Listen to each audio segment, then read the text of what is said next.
तो चलिए जानते हैं भारत के सुपरसोनिक एयरक्राफ्ट प्रोग्राम के बारे में। लेकिन दोस्तों उसको समझने से पहले हमें कुछ टर्मिनोलॉजी समझनी पड़ेगी, जैसे कि सबसोनिक क्या है, ट्रांससोनिक क्या है, सुपरसोनिक क्या है, हाइपरसोनिक क्या है, हाइपरवेलोसिटी क्या है, एटसेट्रा। यहाँ भी एक दिक्कत है। दिक्कत ये है कि इन सब चीज़ों को भी समझने के लिए हमें एक अलग से एक टर्म समझना पड़ेगा जो कहलाता है मैक नंबर। अब ये लगने में सुनने में भारी भरकम लगता होगा कि Mach number, what is Mach number. यार ये मैक नंबर तो बहुत तगड़ा है, भारी है, कुछ समझ में नहीं आएगा, कहाँ ये तो बड़ा बड़ा शब्द में यूज होता है। लेकिन दोस्तों ये जितना सुनने में भारी भरकम लगता है ये उतना ही आसान है। मैक नंबर को हम एक सीधा सरल अनुपात समझ सकते हैं, एक रेशियो समझ सकते हैं। किसके किसके बीच? ऑब्जेक्ट स्पीड और स्पीड ऑफ साउंड के बीच। मान लीजिए कोई ऑब्जेक्ट रूम टेम्परेचर पे 451 मीटर प्रति सेकेंड की रफ्तार से उड़ रही है और उसी मीडियम में स्पीड ऑफ साउंड 343 मीडियम प्रति सेकेंड है। तो दोनों का हम रेशियो निकाल लेंगे। रेशियो किसका? तो ऑब्जेक्ट ऑफ स्पीड मतलब 451 by object speed of sound bye 343, जो मेरा 1.3 आएगा। और ये जो मेरा 1.3 होगा यह कहलाएगा मेरा मैक नंबर, यानी इसको हम डिनोट कर सकते हैं 1.3 m।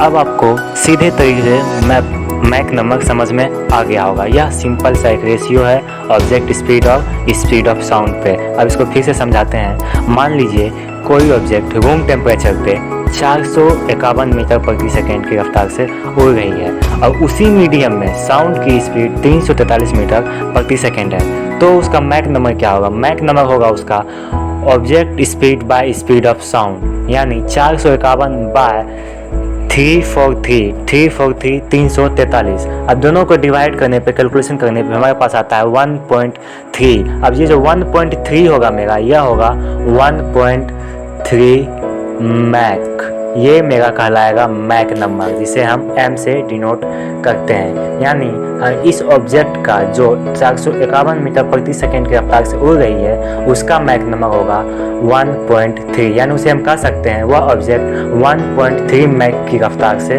उड़ रही है। हमने मैक नंबर समझ लिया। अब आते हैं हम सुपरसोनिक, ट्रांससोनिक, हाइपरसोनिक एटसेट्रा पे। अब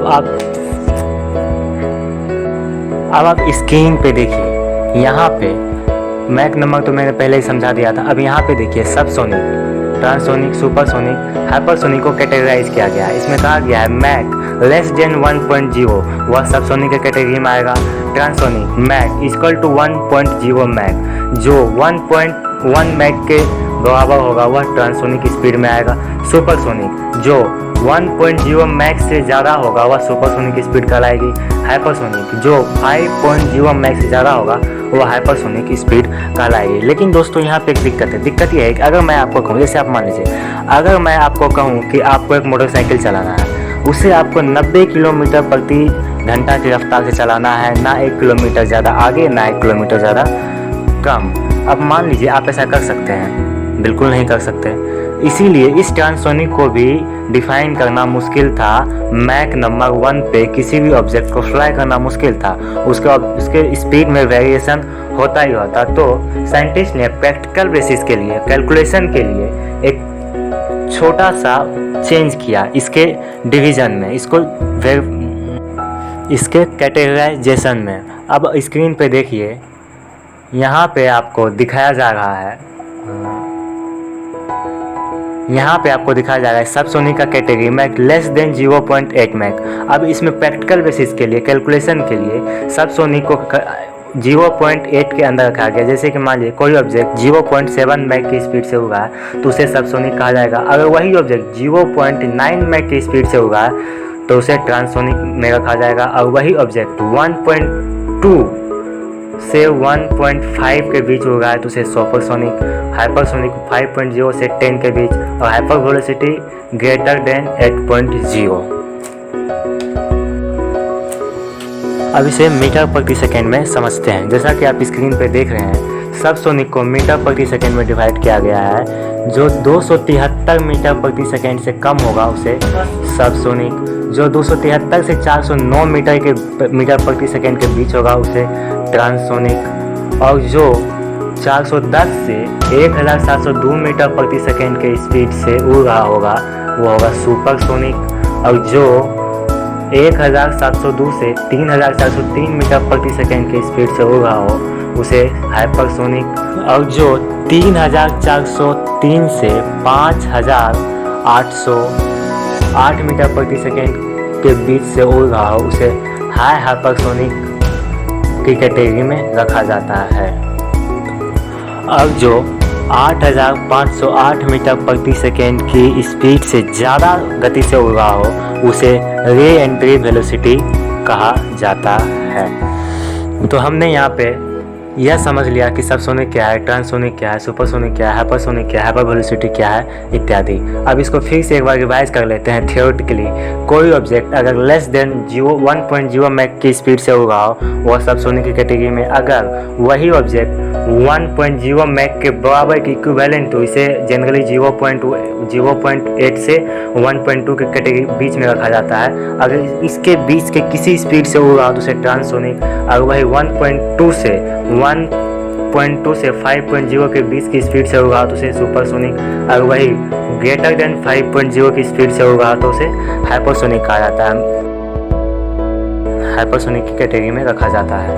अब आते हैं नेक्स्ट सुपरसोनिक एयरक्राफ्ट प्रोग्राम के बारे में। जैसा कि हम जानते हैं भारत 1947 में आज़ाद हुआ था, लेकिन जहां हम आज़ाद हुए थे वहीं ब्रिटेन और फ्रांस की कंपनी ने मिलकर अपना पहला सुपरसोनिक एयरक्राफ्ट की टेस्टिंग कर ली थी। हमारी आज़ादी से लगभग 1 साल पहले 1946 में उन्होंने बेल X-1 नाम की पहली सुपरसोनिक फ्लाइट एयरक्राफ्ट को उड़ा दिया था, लेकिन यह सुपरसोनिक स्पीड पर नहीं पहुंचा था। उसे 14 अक्टूबर 1947 में चक ईगर नाम के पायलट ने 1.06 मैक की स्पीड पर उड़ाकर उसे पहली बार सुपरसोनिक की कैटेगरी में डाला था। बेल X-1 दुनिया की पहली फर्स्ट सुपरसोनिक एयरक्राफ्ट मानी जाती है। अब सोचिए, जहां फ्रांस और ब्रिटेन मिलकर दुनिया का पहला सुपरसोनिक एयरक्राफ्ट उड़ा चुके थे, वहीं हम मुश्किल से अंडर लाइसेंस सिर्फ ट्रेनर विमान ही बना रहे थे, जैसे कि हाल ST-2। इस विमान को हम 1947 से 1953 तक बना चुके थे एज ए ट्रेनर विमान। ये हमारा पहला यानी हाल का पहला डिजाइंड एंड प्रोड्यूस्ड विमान था, जिसे हाल ने खुद डिज़ाइन किया था और खुद इसे बनाया था बिना किसी बाहरी विदेशी सहायता के।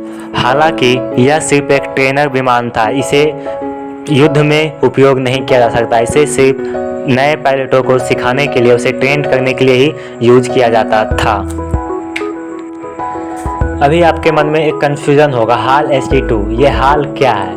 ये हाल एक्चुअली में हिंदुस्तान एरोनॉटिक्स लिमिटेड है, इसी को शॉर्ट में हाल HAL कहा जाता है। असल में इसका पुराना नाम हिंदुस्तान एयरक्राफ्ट लिमिटेड था। इसकी स्थापना श्री बालाचंद हीराचंद ने मैसूर गवर्नमेंट के साथ मिलकर 23 दिसंबर 1940 में की थी। बाद में इसे हिंदुस्तान एयरक्राफ्ट लिमिटेड और एरोनॉटिक्स इंडिया लिमिटेड दोनों को मिलाकर 1 अक्टूबर 1964 को दोनों को मिलाकर इसे नाम दिया गया हिंदुस्तान एरोनॉटिक्स लिमिटेड, जिसे हम अभी हाल कहते हैं, HAL हाल। अब चूंकि हमने ये तो जान लिया कि हाल ने अपना पहला डिजाइन एंड प्रोड्यूस्ड एयरक्राफ्ट बना लिया था, भले ही वह ट्रेनर था, लेकिन यह पहला भारत का स्वदेशी डिजाइन एंड प्रोड्यूस्ड एयरक्राफ्ट था। हालांकि उस समय के हमारे प्रधानमंत्री पंडित जवाहरलाल नेहरू ने एक इनिशिएटिव की शुरुआत की थी। उन्होंने कहा कि हम अपना स्वदेशी एयरक्राफ्ट बनाएंगे जो कि सुपरसोनिक स्पीड से उड़ेगा। उनके अनुसार भारत का अगर स्वदेशी एयरक्राफ्ट बना लेता है तो यह भारत के एरोनॉटिक्स इंडस्ट्रीज में एक माइलस्टोन को पार करने जैसा होगा। लेकिन भारत के पास सिर्फ एक ट्रेनर विमान को बनाने के ही अनुभव था। उन्होंने इंग्लैंड की कूट टैंक कंपनी के साथ मिलकर एक इनिशिएटिव की शुरुआत की। उन्होंने सोचा कि हम अपना पहला सुपरसोनिक एयरक्राफ्ट बनाएंगे जो कि होगा हाल HF-24 मारूत, जिसे स्पिरिट ऑफ टेम्पेस्ट भी कहा जाता है। इसे बनाने में कई दिक्कतों का सामना हुआ, इसके कई इंजन सही से नहीं लग पाए।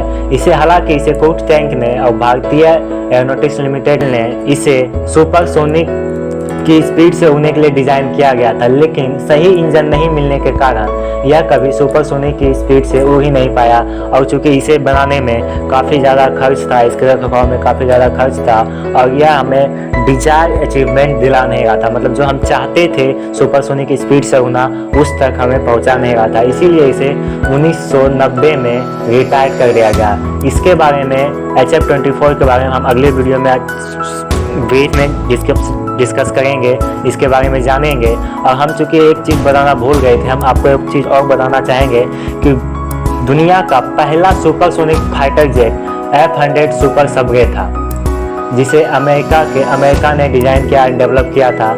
इसकी पहली सफल फ्लाइट 25 मई 1993 को की गई थी, और इसे 27 सितंबर 1954 में सेना में शामिल कर लिया गया था। इसे दुनिया का पहला सुपरसोनिक फाइटर जेट कहा जाता है। अब एक चीज़ आपको कंफ्यूज करेगा कि सुपरसोनिक तो बेल एक्स था। आपको यहाँ पे एक चीज़ बता दूँ कि दुनिया का पहला सुपरसोनिक एयरक्राफ्ट जो सुपरसोनिक स्पीड से होगा वह था बेल X-1।